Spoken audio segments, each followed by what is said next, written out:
Fala, torcedor colorado, tudo bem, tudo certo? Muito obrigado pelo teu carinho, pela tua audiência. Vamos com as informações de Inter. Gurizada, bateu o desespero. O improvável aconteceu.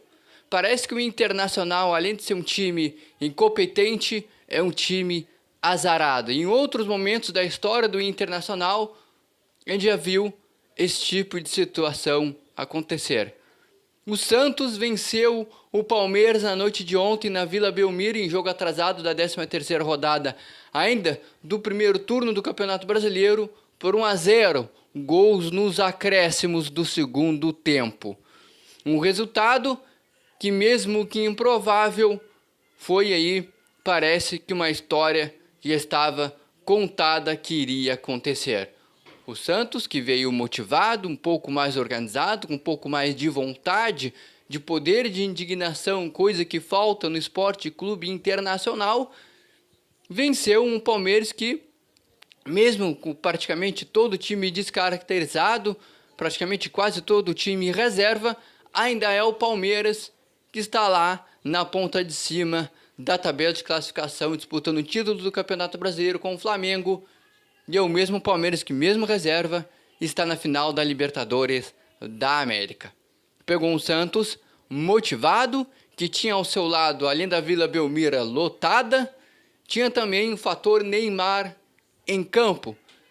Algo que já é um diferencial para que, fomente a arquibancada, que fomente, que incendeie os seus companheiros no gramado, o banco de reservas, que incendeie, que inflame a Vila Belmiro. E foi o que aconteceu.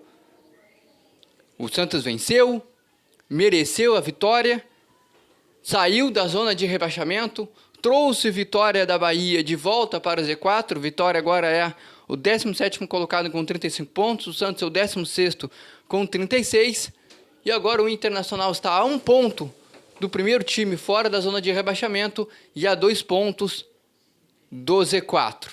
O Inter 15º com 37 pontos.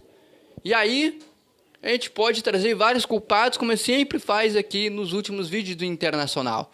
E não é só eu quem faço isso. Embora eu tenha a ideia e tento pelo menos ser mais positivos com as coisas do Inter, mas como eu vou continuar sendo positivos com as coisas do Inter se nem o Internacional é positivo com as suas coisas? O Inter vivendo um momento adverso, um momento difícil, e a nossa direção, a direção do Internacional, parece que vive no mundo da lua, indo para a entrevista coletiva com térmica e chimarrão, querendo passar um ar de que está tudo bem, que está tudo certo, e a gente sabe que não está. O Internacional é um abismo de incompetência, desde as categorias de base até futebol feminino e masculino no profissional. O Internacional não consegue fazer um jogo decente, não consegue fazer um jogo, pelo menos com um pouco mais de interesse nas partidas, e quando coloca um pouco mais de vontade e interesse, o Inter ou empata, ou deixa a vitória escapar nas suas mãos, como foi nos últimos jogos, onde o Internacional estava vencendo por até 2 gols de diferença do adversário, deixou que o adversário empatasse até quase que virasse a partida. O Internacional que entra modorrendo, sonolento em campo, se arrastando, jogadores que em outra hora foram um expoente positivo, até mesmo na temporada passada e no título do Campeonato Gaúcho no início desse ano, agora são um abismo de incompetência e parece até mesmo falta de vontade dentro da partida. Não estou falando que os jogadores dentro de campo e as pessoas que trabalham no Internacional não são colorados. E não falte aí profissionalismo. Estou falando que falta competência. Profissionalismo e incompetência são coisas diferentes. Não é só porque a pessoa não é profissional com as coisas da qual ela é encarregada que ela seja competente. São coisas que caminham em vertentes diferentes. Competência é você trazer um resultado positivo com um material humano e material financeiro que você tem. E material humano e material financeiro são 2 das coisas que o Internacional não pode reclamar.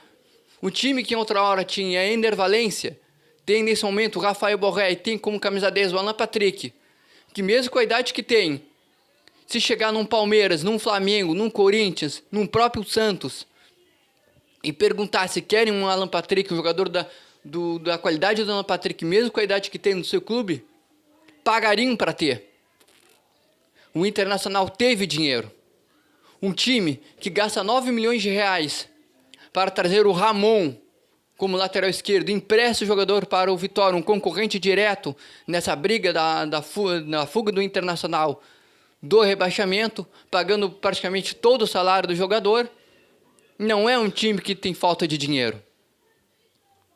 Um time que gasta horrores de dinheiro para pagar quase 2 milhões de reais mensais para Rafael Borré, mesmo que esforçado, não trazendo um resultado positivo quando está cara a cara com o goleiro e não consegue converter em 5 gols, não é um time que tem problemas de falta de dinheiro. Um clube que tem aí uma das maiores arrecadações, né, nos últimos anos em bilheteria, em ingressos, em patrocínio, como foi a troca do Banrisul no início do ano com a sua patrocina Master para agora a Alphabet, não é problema de dinheiro. Um clube que participou de Libertadores, passou em fase de grupo, a gente sabe que só a participação e jogos que vai vencendo e também a questão de passar para uma outra fase da competição arrecada dinheiro. Cota de televisão, enfim. Então, falta de dinheiro para o Internacional não é. O problema do Internacional é competência. Eu não digo que falta trabalho, eu digo que falta competência. Como eu falei em outro momento desse vídeo, ser profissional e entregar excelência e competência no que está fazendo são coisas diferentes. E o Internacional não está entregando competência. Se estivesse, não estaria nessa situação que está agora. Todo mundo que está lutando lá embaixo na tabela de classificação para fugir da zona de rebaixamento está entregando pelo menos vontade, entregando poder de reação. O Juventude venceu seus últimos jogos, o Fortaleza venceu seus últimos jogos, o Vitória venceu seus últimos jogos, inclusive venceu o próprio Internacional. O Santos, com poder de indignação, embora no papel não tenha um time qualificado como Internacional, tirando o Neymar, que é um abismo dentro daquele oceano, mostrando poder de indignação contra um concorrente ao título do Campeonato Brasileiro, que é o Palmeiras, mesmo com time reserva, e finalista da Libertadores da América, venceu o seu jogo. E a gente vai para os jogos do Internacional e a gente já sabe que em algum momento o Internacional vai tomar um gol, e mesmo que faça gol, vai ceder o empate, porque está impregnado a derrota no Inter, está impregnado a incompetência, a arrogância e a prepotência. Um time que perde e vai aí nas entrevistas coletivas, né, o Alan Patrick, né, nas entrevistas coletivas, parece que com sono, até para falar. Aí vai para a entrevista coletiva dos nossos técnicos, totalmente fora da realidade. A direção parece que sempre em pé de guerra com a imprensa. Cara, quem garante que o Internacional vai agora, no dia 20, na próxima quinta-feira, às 9h30 da noite, fora de casa, vencer o Ceará? Vai ser um Deus nos acuda. E depois, lá no dia 24, numa segunda-feira, às 9h da noite, no estádio Beira-Rio, o Internacional recebe o Santos, de Neymar. E o que eu falei no início do vídeo, o Internacional, além de ser um time competente e azarado, vai pegar um Santos mobilizado, inflamado, com o Neymar em campo, onde nas nossas duas laterais, agora deu uma melhorada com o Bruno Gomes, mas na lateral esquerda, que é o Bernabé, que é uma avenida, passa qualquer um ali. Gente, a gente entra em campo e a gente já sabe que o Internacional não vai ganhar. E agora o Internacional não depende mais do tropeço dos adversários, o Inter depende de seu próprio para vencer. E aí que mora o problema. O Inter depender de si próprio para vencer. Estamos todos apavorados com a situação do Internacional. Vamos ver os próximos capítulos. Te inscreve aqui no canal, ativa o sino de notificações e deixa o teu like. Até o próximo conteúdo de Inter. Tchau!